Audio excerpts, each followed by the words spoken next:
Sir दूसरा सवाल इनका ये है कि बैंकों में जो सेविंग रखी जाती है क्या उस पर सूद लेना जायज़ है? बाहर रुपया रखने से चोरी का खतरा रहता है।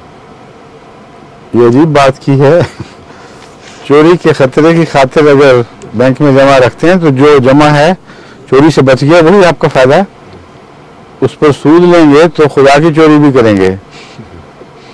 चोरों को चोरी से बचाने के लिए आप चोर बन बैठे।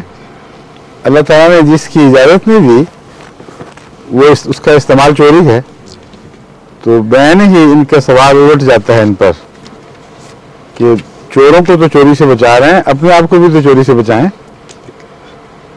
वो माल किसी का नहीं है सिवाय इसके कि अल्लाह ताला की राह में उसको वापस लौटा दिया जाए।